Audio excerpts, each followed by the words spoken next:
Hi, Analisa 6 here with the Lady of Leisure and the Sober Curator to bring you the September 2024 horoscope for the zodiac sign of Capricorn for sun and rising placements. I feel like my lipstick was getting a little funky. It's really hot in Los Angeles right now. We're having a heat wave, and even with my air conditioner on, it's really hot in my apartment. So my makeup is like melting off, and just I get greasier throughout the day. Anyways, hi Capricorn, how are you? Welcome to September. We are currently in Virgo season, which is the mutable earth sign of the zodiac. Virgo complements Capricorn really well. You are the cardinal earth sign of the zodiac, so you're all about initiating energy within the physical. Virgo is all about taking the material and finding ways to adapt it to a bigger picture. So when you guys are working in tandem together, it can be really productive. Virgo and Capricorn are super, and Taurus, all the earth energy is very productive energy in terms of the earthly realm, the material world. The area of the chart that Virgo is hitting in the Capricorn horoscope is the area that, it's the area of the ninth house. So the ninth house is the part of the chart that has to do with our relationship to expansion, knowledge seeking. It rules higher education, it rules teaching, it rules the law, publishing, psychology, philosophy. It's also the area that astrology lives in. It's also long distance travel and learning about other cultures. It's also the area of the chart that rules religion and theology, like, those types of things, those types of interests. In the ninth house, we tend to feel like we're reflecting on our values and beliefs and whether or not we're living in alignment with them. We also are pursuing maybe a few, if not more than one of those things that I mentioned. Virgo also takes a really good, like, practical, pragmatic approach to those things that Capricorn really values and benefits from in that way too. So outside of that, I'm just going to talk about what we start out the month with on the 1st, and then kind of how that goes as the weeks progress. It's already the 8th today, so I'm a bit behind on getting these done, but I'm just going to give you kind of a rundown on this past week since we've been in Virgo season anyways. So Mercury is starting out the month at 22 degrees Leo. We had Mercury retrograde last month, and now it's in direct motion. So we're kind of going back over some of the themes now that Mercury is in direct motion that we might have been experiencing in August, but it's a more stable energy. So we were in the reflect review period in August where Mercury was, and now we're kind of steadily moving forward, hopefully, now that it's direct. And the area of the chart that was hitting and is hitting for the beginning of of September, is the area of the chart that is ruled by the 8th house. And so the 8th house is our connection to sex, death, rebirth. It's assets, shared resources, taxes, and loans through banks. It also has to do with our connection to the occult, the underworld, esoteric studies, all of those themes. So Mercury was, doing its retrograde thing here. Now it's direct. We're finishing all of that up. And then Mercury is going to move into Virgo on the 9th. And so we'll talk about that a little bit later. Venus moved into Libra at the end of August and is going to be in Libra for all of September. I'm sorry, not all of September, the first 3 weeks of September before it moves into Scorpio. The area of the chart that is ruled by Libra in the Capricorn horoscope is the 10th house. And this is the house that has to do with your career and your public image and the work that you're doing in the world. When Venus is here, it's really auspicious for work. So if you want a promotion, if you're trying to meet sales goals or generate more business, if you're looking for a job, Venus is here blessing that area of the chart. This area of the chart also has to do with our public image. So if that's something that you're trying to cultivate and work on, Venus here is really positive for all of that. We start out September with Mars finishing up its stint in Gemini for the first 4 days. So we've had Mars in Gemini for the last month. I think it's been there for a couple months now. Yeah, it entered at the end of July, last half of July. So we're finishing that up the first 4 days of September. It's already in Cancer now by the time that I'm doing these videos, but the area of the chart that Gemini rules in the Capricorn horoscope is the 6th house. And this is the house that has to do with your health, how you're of service in the world, and also the way that you organize your daily routine and structure things out. So Mars here, Mars is considered to be a malefic. It's a little bit turbulent. It can definitely challenge our health. In Gemini, it can kind of ramp up anxiety around certain things. Our mental health can be something that we're really having to work on grounding, as Mars and Gemini can ramp that stuff up. But it's a really positive time for taking action around those things and doing something about it and trying to analyze and put yourself into practical application around how you're going to structure things differently or get on top of a routine, health-wise, daily routine, or even just work-wise, how you're of service. Jupiter has been here already for a long time, and it's going to be here for the rest of the year. So just because Mars is leaving doesn't mean those themes aren't, that they're stopping. There's still a big focus on that for you, but it's Jupiterian more so than just Mars after the 4th. Jupiter here also brings expansion and growth around those themes. Saturn is still retrograde in Pisces. Uranus stations retrograde at 27 degrees of Taurus on the 1st of the month. Uranus in Taurus is hitting the Capricorn horoscope in the house that is, Taurus is ruling the 5th house of the Capricorn horoscope. And Uranus has already been passing through here for years, but now that it's retrograde, it might kind of bring another reflect, review kind of energy into the mix. Uranus brings change wherever it is, and it's change for progress.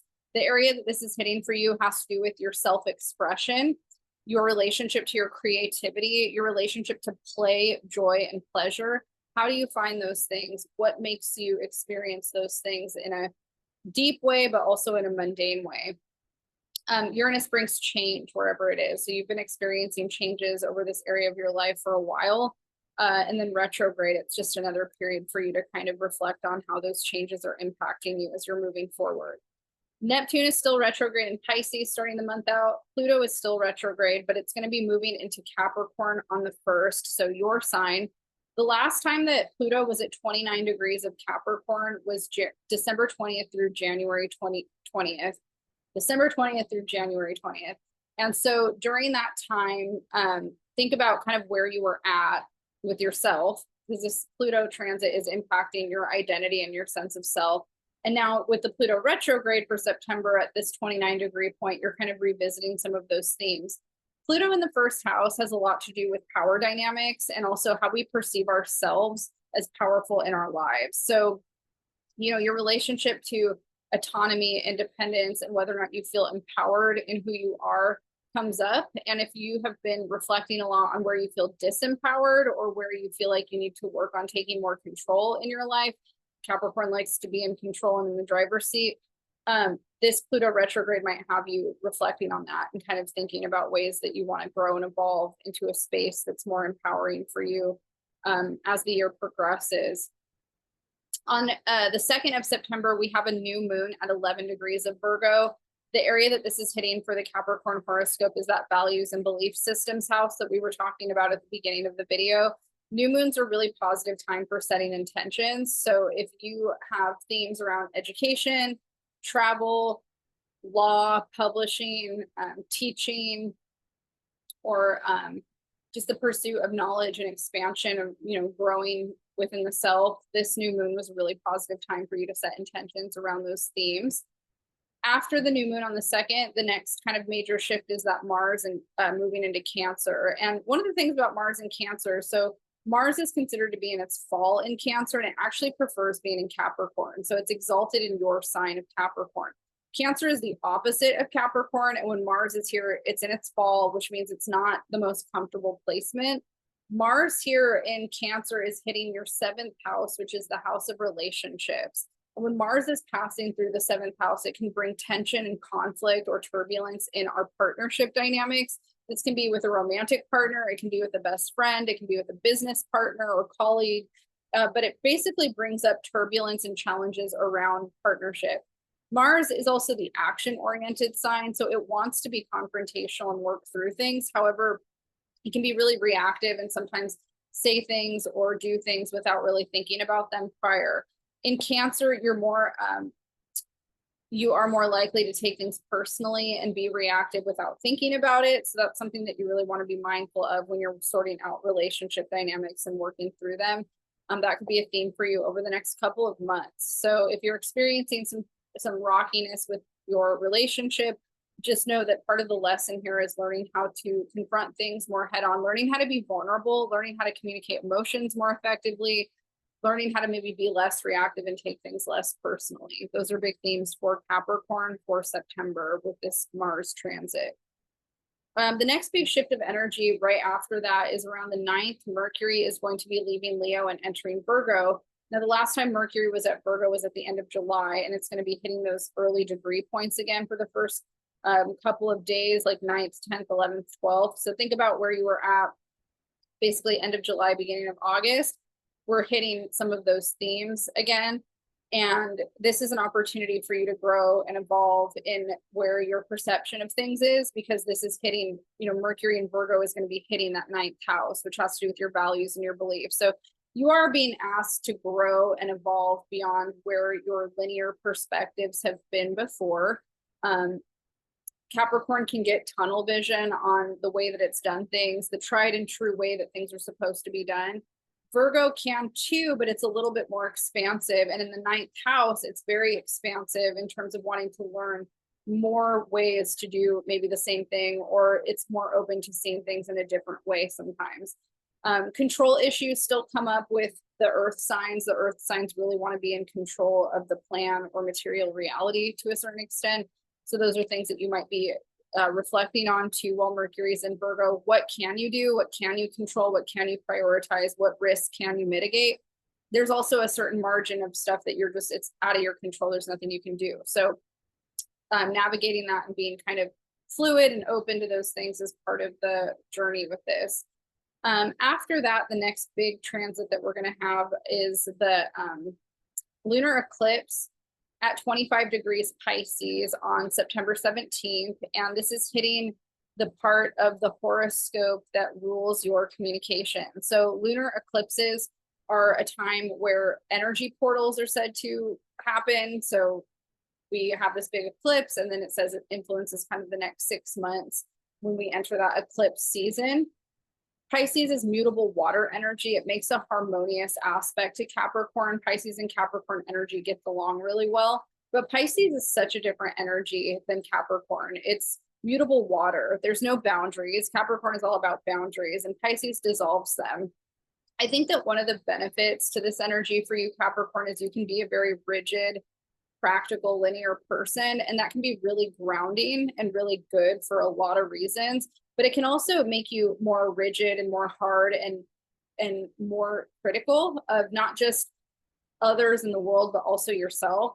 And the Pisces energy, the lunar eclipse energy in the 3rd house with Saturn and Neptune here, also with the Mars and Cancer in the relationship house, is really calling for you to work on letting go and going with the flow and learning how to be vulnerable and process your feelings in a less critical, judgmental, or rigid way. So that's a big theme for Capricorn in September and with the lunar eclipse. Pisces wants to dissolve everything. Capricorn wants to solidify things. So you guys are different, but when you're working in tandem, it can be a really positive energy for manifesting desired outcomes. Thinking about things in your imagination is Pisces. And then Capricorn's like, how do I put this into practical application? The two work really well together when they're valuing what each brings to the table, but they can be triggering for each other if Capricorn's all about reality, rigid boundary structure, and hates, the idea of going with the flow and spirituality and all of that. And then Pisces, can be too much that way and can hate boundaries and structure. So it's good that you guys learn how to complement each other in the archetype. A lot of people inherently have these placements themselves. I'm one of them. I have a bunch of Capricorn placements, but I'm a Pisces moon and I have Virgo placements. So I'm one of those people where I'm a big dreamer, but I also really like to think about practical application. I like science, I like reality, but I also like all the woo-woo stuff. Like I'm definitely a blended person in that way. I think it does me a solid, because I think that I can set myself up for success with realistic goals, but also thinking larger than life, but being like, I can do that, So those are kind of things to think about with the lunar eclipse, and also the 29-degree aspect of Pluto retrograde in your 1st house. After the eclipse, we enter Libra season on the 22nd. So we're going to enter fall. It's the fall equinox. And Libra makes a square to Capricorn. So there's some tension between Libra and Capricorn, but that's okay. It's still a positive energy for us to be entering. And this is the area that rules your career. This is the area Capricorn traditionally rules. So with the sun entering here, it really elevates and empowers you to focus on your career and your identity within your career, your public image.